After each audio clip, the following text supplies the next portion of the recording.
नमस्कार दोस्तों, मैं द्रौपदी नंदा।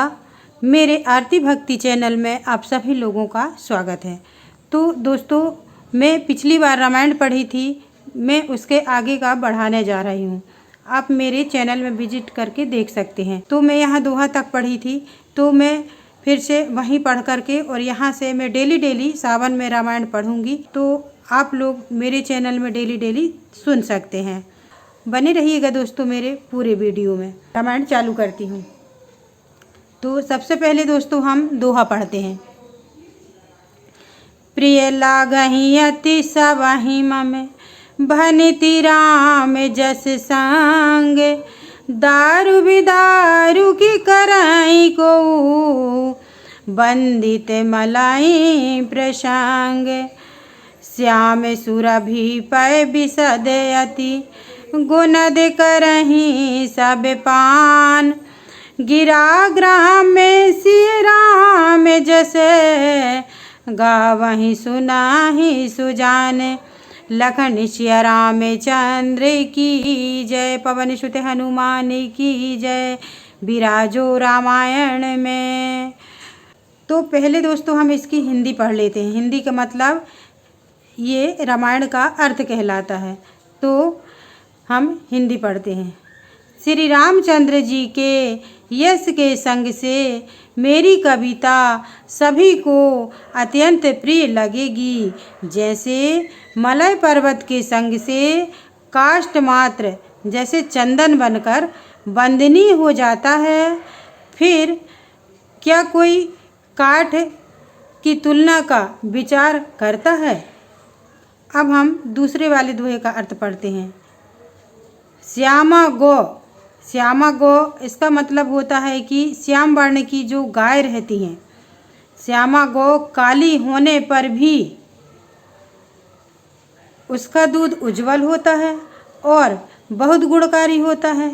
यही समझकर सब लोग उसे पीते हैं।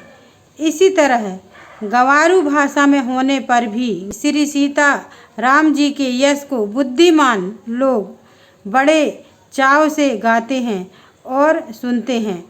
अब हम यहाँ से दोस्तों चौपाइयाँ को पढ़ते हैं। हम तर्ज लगाकर भी पढ़ सकते हैं, बिना तर्ज के भी पढ़ सकते हैं। तो हम बिना तर्ज के पढ़ते हैं। मनि मानिके मुकिता छवि जैसी, आहि गिरि गज सिरे मोह न तैसी। नृप गिरीटी तरुणी तनु पाई, लहहि सकल शोभा अधिकाई। अब हम इसकी हिंदी पढ़ लेते हैं। मणि माणिक और मोती की जैसे सुंदर छवि है, वह सांप पर्वत और हाथों के मस्तक पर वैसी शोभा नहीं पाती। राजा के मुकुट और नवयुवती स्त्री के शरीर को पाकर ही ये सब अधिक शोभा को प्राप्त होते हैं। बोलो लखन सिय राम चंद्र की जय। तै सहिषु कवि कवित बुद्धि कहाहीं, उपजहि अनंत अनंत छवि लहाहीं। भगति हेतु विधि भवनु बिहाई, सुमिरत सारद अवति धाई। अब यहाँ हम इसकी हिंदी पढ़ते हैं। इसी तरह बुद्धिमान लोग कहते हैं कि सुकवि की कविता भी उत्पन्न और कहीं होती है और शोभा अन्यंत्र कहीं पाती है। अर्थात कवि की वाणी से उत्पन्न हुई कविता वहाँ शोभा पाती है जहाँ उसका विचार प्रचार तथा उसमें कथित आदर्श का ग्रहण और अनुसरण होता है।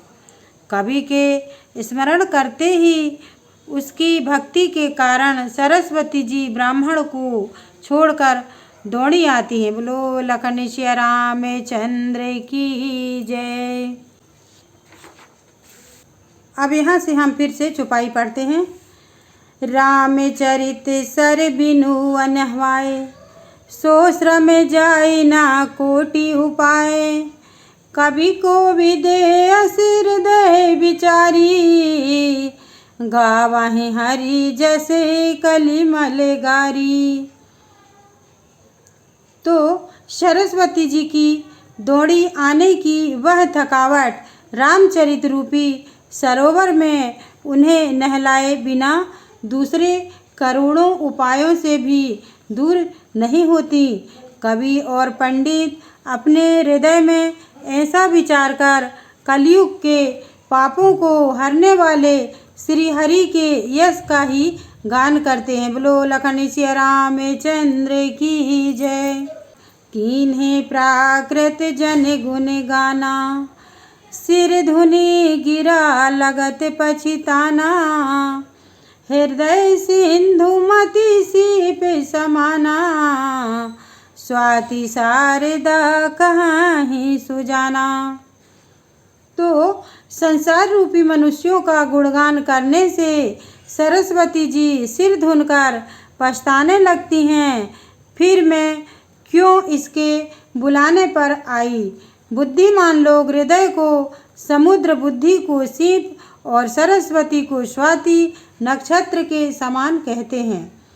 बोलो लखन सिया रामचंद्र की जय। जो बर सही बर बारी विचारू, हो ही कभी ते मुक्ता मनि चारू।